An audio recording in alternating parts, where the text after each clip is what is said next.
আসসালামু আলাইকুম রহমতুল্লাহ।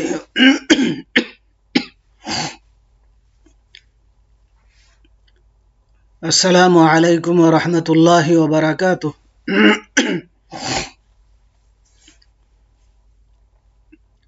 আলহামদুলিল্লাহ।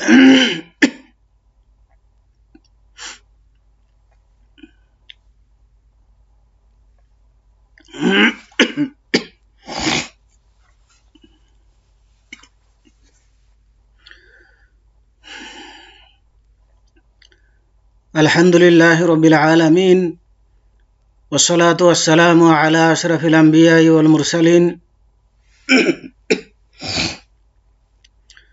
নবিয়িনা মুহাম্মদ ওয়া আলা আলিহি ওয়া আসহাবিহি আজমাইন, আম্মা বাদ। সম্মানিত ছাত্র ভাইরা, আমি এখন লেভেল 3-র ফিকহ ক্লাস আরম্ভ করছি। আজকের আলোচনার বিষয় হচ্ছে রোজা অধ্যায়।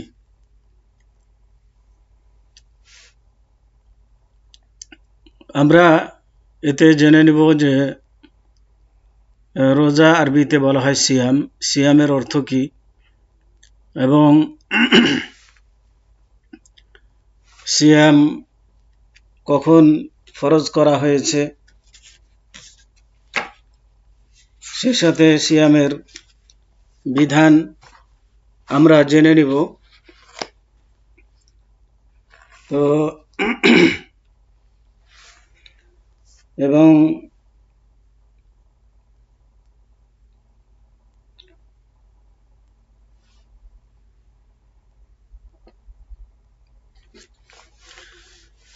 তো আসুন আমরা জেনে নিই সিয়ামের অর্থ কি। সিয়ামের আবিধানিক অর্থ হচ্ছে বিরত থাকা। বিরত থাকার নাম হচ্ছে সিয়াম। আর পারিভাষিক অর্থ বলতে সিয়াম বলতে যে বিধানকে বোঝানো হয় সেটা হচ্ছে পারিভাষিক অর্থে সেটি বলা হয়ে থাকে। তো পারিভাষিক অর্থে সিয়াম বলা হয়ে থাকে ফজরের প্রথম ওয়াক্ত হতে সূর্যাস্ত পর্যন্ত পানাহার, যৌন সঙ্গম এবং রোজা বিনষ্টকারী সমস্ত বস্তু হতে বিরত থেকে আল্লাহর বন্দেগী করাকে বলা হয় সিয়াম। তার মানে এই সকল জিনিস থেকে বিরত থাকা আল্লাহর বন্দেগীর নিয়াতে, এটার নাম হচ্ছে সিয়াম। তার মানে সুবহ সাদেক থেকে সন্ধ্যা পর্যন্ত পানাহার করতে হবে না, খাওয়া পান করতে হবে না, এবং স্ত্রী মিলন করা চলবে না, এবং রোজা বিনষ্টকারী যে সমস্ত জিনিস আছে তার থেকে বিরত থাকতে হবে আল্লাহর বন্দেগীর নিয়াতে। তাহলে সেটাকে বলা হয় সিয়াম। সিয়ামের মানে এ নয় যে সকালে সাহারি খেলাম আর সন্ধ্যায় ইফতার করে নিলাম, সিয়াম হয়ে গেল না। সিয়ামের কিছু বিধিনিষেধ আছে যেগুলো মেনে চললে তাহলে সত্যিকার অর্থে সিয়াম হিসাবে সেটা গণ্য হবে।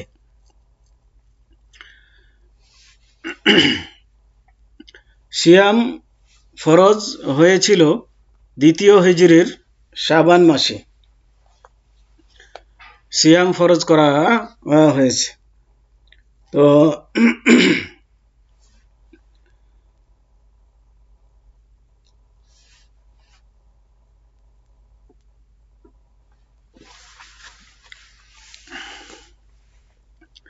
এবার আসুন আমরা জেনে নিই রোজার শরঈ হুকুম কি।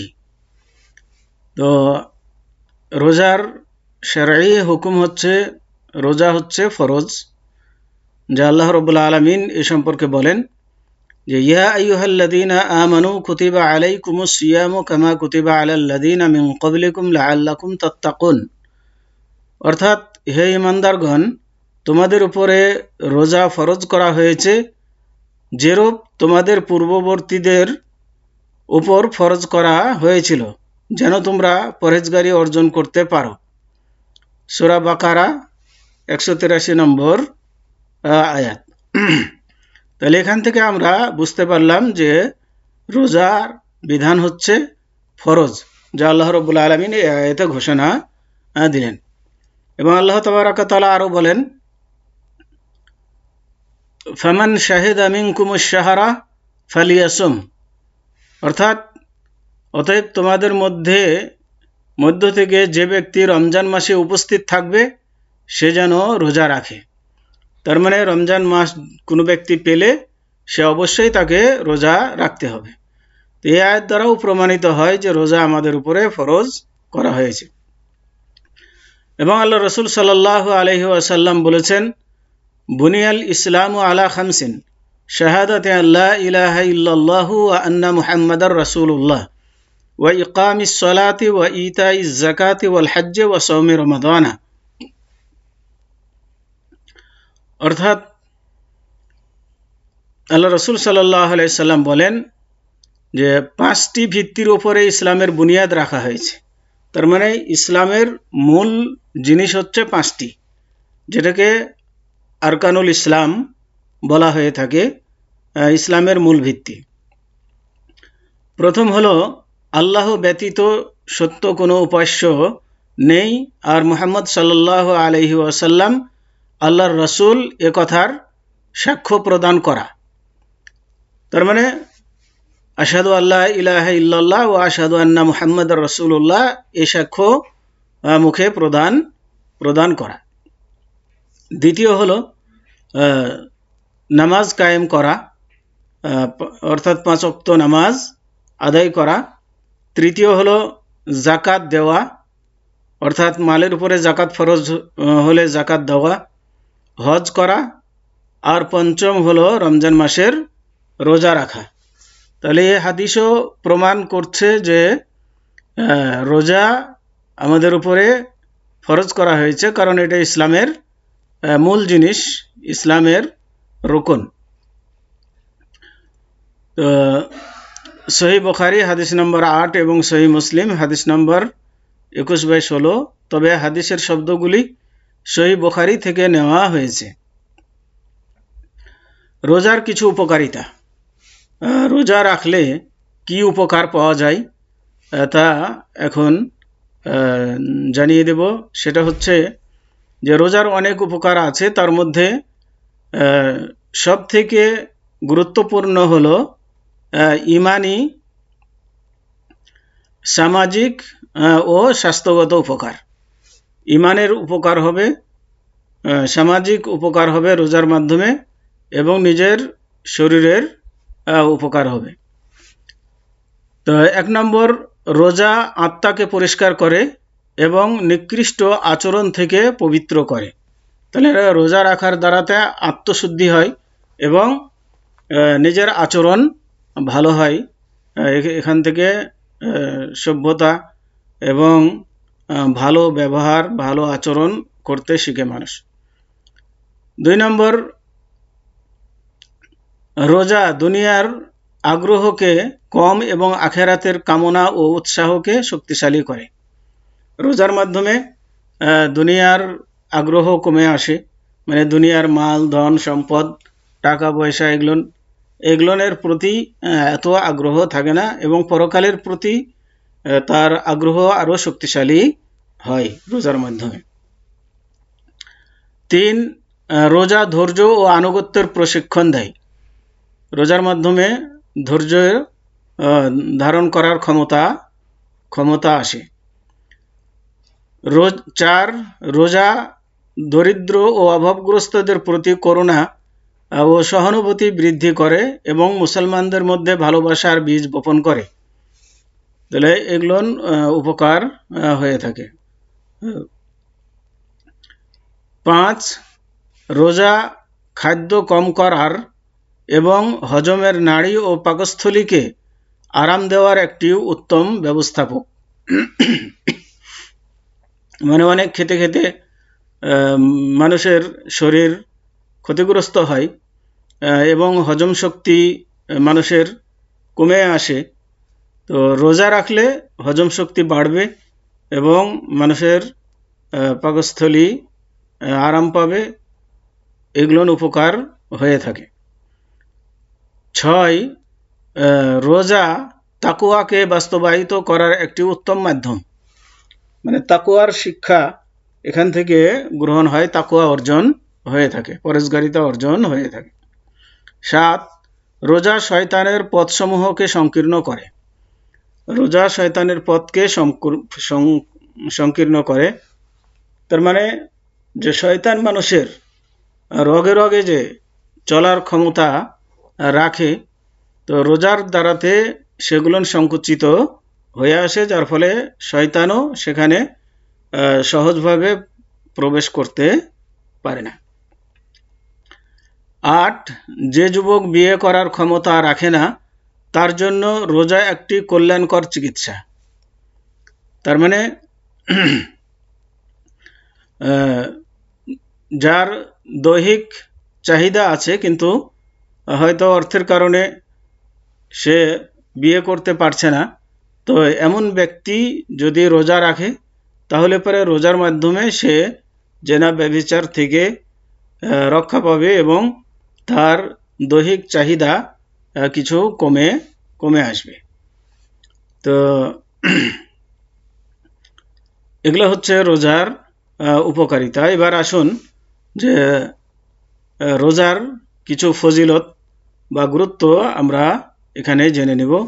এ মর্মে আল্লাহ নবী সাল্লাল্লাহু আলাইহি ওয়াসাল্লাম বলেন, আস-সাওমু জুন্নাতুম মিনান নার, অর্থাৎ রোজা হচ্ছে জাহান্নাম থেকে রক্ষার ঢাল।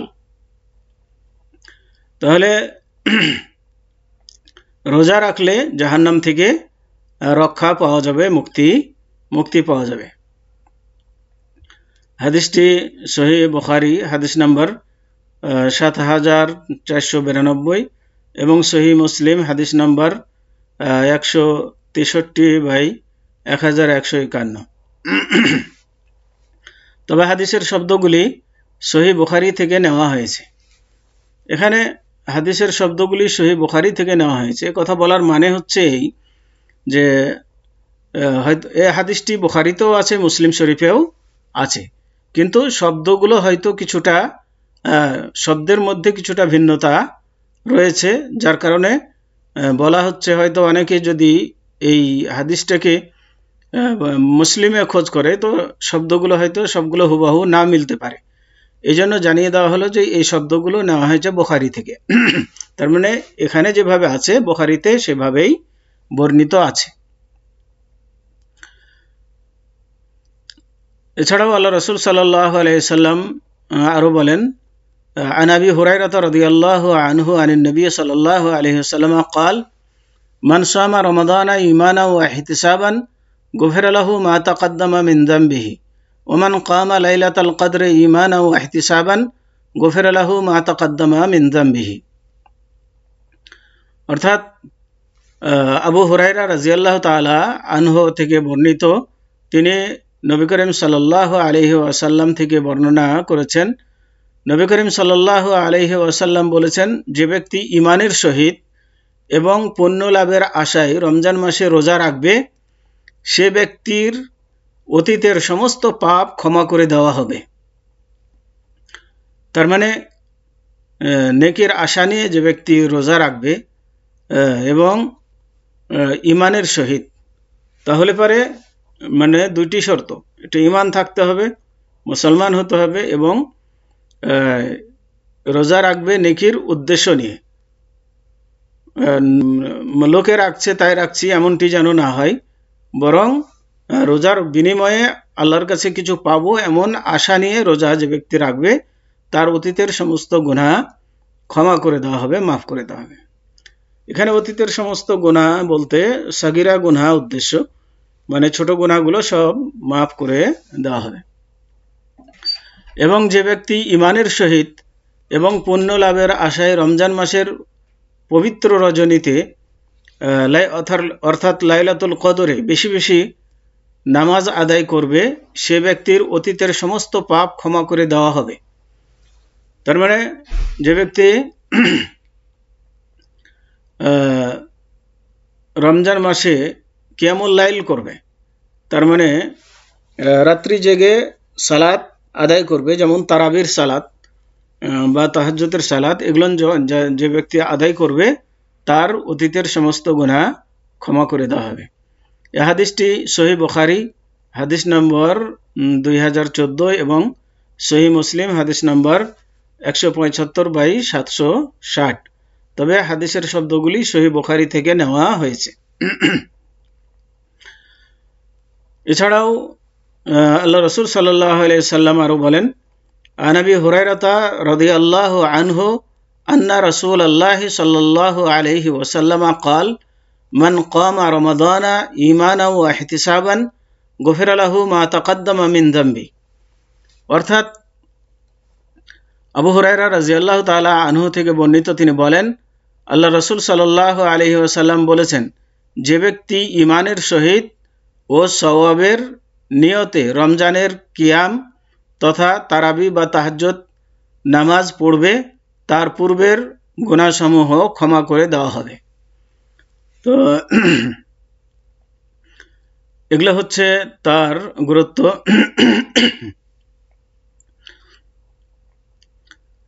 এই হাদিসটি সহিহ বুখারীর হাদিস নম্বর হচ্ছে 37 এবং সহিহ মুসলিম হাদিস নম্বর হচ্ছে 173/759।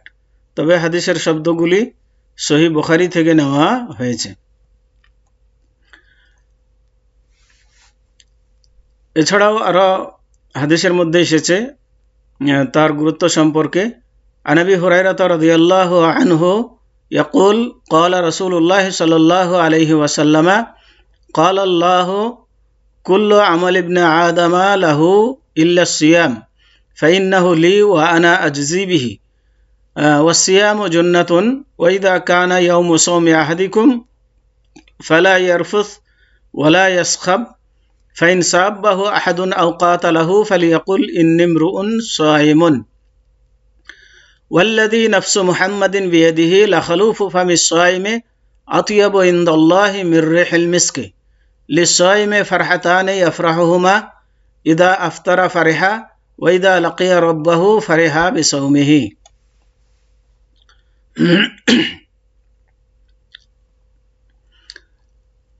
আবু হুরায়রা রাদিয়াল্লাহু তাআলা আনহু থেকে বর্ণিত, তিনি বলেন যে আল্লাহ রাসূল সাল্লাল্লাহু আলাইহি ওয়াসাল্লাম বলেছেন, মহান পরাক্রমশালী আল্লাহ বলেছেন, আদম সন্তানের প্রতিটি আমল তার নিজের জন্য রোজা ছাড়া, কারণ তা আমার জন্য এবং আমি তার প্রতিদান দেব। এখানে বলার উদ্দেশ্য হলো যে সকল আমলই, আদম সন্তানের সকল আমলই আল্লাহর জন্য, শুধু রোজাই নয়, সকল আমলই আল্লাহর জন্য। কিন্তু এখানে বিশেষভাবে রোজার কথা বলা হয়েছে এবং রোজা এই আমলটির কিছুটা ভিন্নতা, অন্যান্য আমলের চেয়ে কিছুটা ভিন্নতা রয়েছে। যেমন যখন কোনো মানুষ রোজা রাখে তখন সে আল্লাহর জন্যই রাখে। এখানে লৌকিকতার অবকাশ কম থাকে, কারণ একটা মানুষ রোজা রেখেও যদি গোপনে খায় পান করে তাহলে কেউ জানবে না, কিন্তু যেহেতু সে রোজা রাখছে তার মানে হচ্ছে এই যে সে আল্লাহর জন্যই রোজা রাখছে। আর এছাড়াও আল্লাহ রাব্বুল আলামিন সমস্ত আমলের বিনিময় 10 থেকে 700 গুণ পর্যন্ত নির্ধারণ করেছেন এবং আল্লাহ যাকে ইচ্ছা আরো বেশি দিবেন, কিন্তু রোজার বিনিময় এভাবে নির্ধারণ করা হয়নি। রোজার বিনিময় কতটুক দিবেন এটা আল্লাহ রাব্বুল আলামিন নির্ধারণ করবেন এবং আল্লাহ রাব্বুল আলামিন নিজ হাতে তার বিনিময় দান করবেন। অতএব এই জন্যই আল্লাহ রাব্বুল আলামিন বলছেন যে রোজা আমার জন্য, আমি তার বিনিময় নিজে দেব।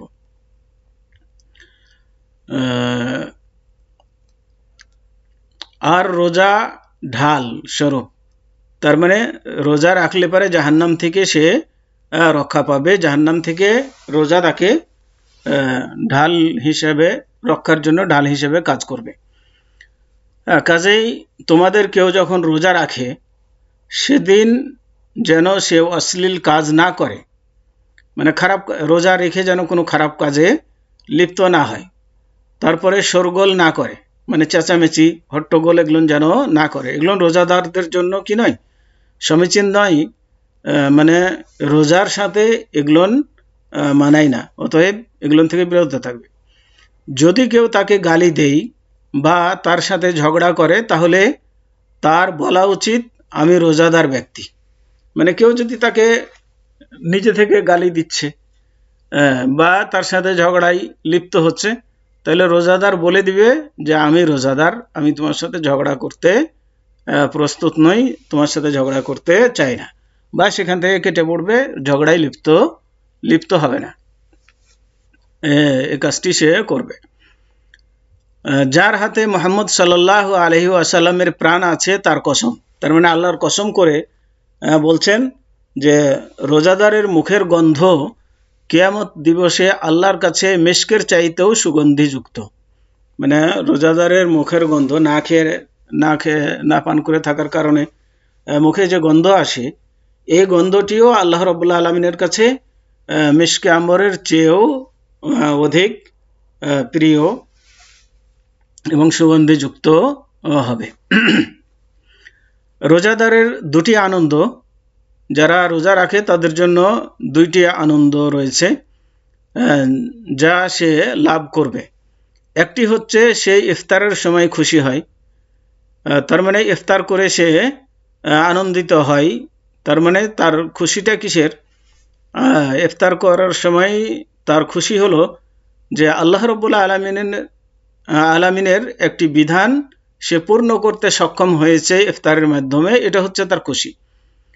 মানে ইফতারের দ্বারাতে সে একটা আল্লাহর বিধান অর্থাৎ সিয়াম পালন করতে সক্ষম হয়েছে, এই আনন্দ একটা। আর দ্বিতীয় আনন্দটি সে লাভ করবে যখন সে তার রবের সাথে সাক্ষাৎ করবে। তার মানে আল্লাহর সাথে যখন মোলাকাত করবে এবং আল্লাহ রাব্বুল আলামিন যখন রোজার বিনিময় দান করবেন, তখন সে বিনিময় পেয়ে সে আনন্দিত হয়ে যাবে, খুশি হয়ে যাবে, তখন সে তার রোজার কারণে আনন্দিত হবে। হাদিস সহিহ বুখারী হাদিস নম্বর 1904 এবং সহিহ মুসলিম হাদিস নম্বর 163/1151। তবে হাদিসের শব্দগুলো সহিহ বুখারী থেকে নেওয়া হয়েছে। আরেকটি হাদিস এই মর্মে, মানে রোজার গুরুত্ব সম্পর্কে, عن أبي هريرة رضي الله عنه يقول قال رسول الله صلى الله عليه وسلم إذا دخل رمضان فتحت أبواب الجنة وغلقت أبواب جهنم وسلسلت الشياطين। অর্থাৎ আবু হুরায়রা রাদিয়াল্লাহু তাআলা আনহু থেকে বর্ণিত, তিনি বলেন আল্লাহর রাসূল সাল্লাল্লাহু আলাইহি ওয়াসাল্লাম বলেছেন, রমজান মাস এলে জান্নাতের দরজাসমূহ খুলে দেওয়া হয় আর দোজখের দরজাসমূহ বন্ধ করে দেওয়া হয় এবং শয়তানদেরকে শিকলে বন্দী করা হয়। তাহলে এখান থেকে যেটা আমরা জানতে পারলাম যে মানুষের জন্য জান্নাত লাভের জন্য রমজান মাস হচ্ছে উপযুক্ত সময়, যখন জান্নাতের দরজাগুলো কি থাকে, উন্মুক্ত থাকে এবং জাহান্নামের দরজাগুলো বন্ধ করে দেওয়া হয়। অতএব জাহান্নাম থেকে বাঁচারও একটা সুন্দর বা মোক্ষম সময়। আর যে সকল শয়তানের কারণে প্ররোচিত হয়ে মানুষ বিপদগামী হয়ে থাকে, যাতে করে তারা বিপদগামী না হতে পারে, এই কারণে রমজানের গুরুত্ব দিয়ে আল্লাহ রাব্বুল আলামিন রমজান মাসে দুষ্ট শয়তানদেরকে, জিনদেরকে শিকলাবদ্ধ করে রাখেন, যাতে করে সহজে মানুষকে প্ররোচিত করতে না পারে। তাহলে এটি হচ্ছে রমজান মাসের গুরুত্ব বা ফজিলত, এটি রমজানেই হয়ে থাকে, অন্য সময় হয় না। তা হাদিস সহিহ বুখারী হাদিস নাম্বার 3277 এবং সহিহ মুসলিম হাদিস নাম্বার 1/1079। তবে হাদিসের শব্দগুলো সহিহ বুখারী থেকে নেওয়া হয়েছে। তো আজকে এ পর্যন্তই। ওয়া সাল্লাল্লাহু আলা নবিয়িনা মুহাম্মদ ওয়া আলা আলিহি ওয়া আসহাবিহি ওয়া বারিক ওয়া সাল্লাম। আসসালামু আলাইকুম ওয়া রাহমাতুল্লাহি ওয়া বারাকাতুহু।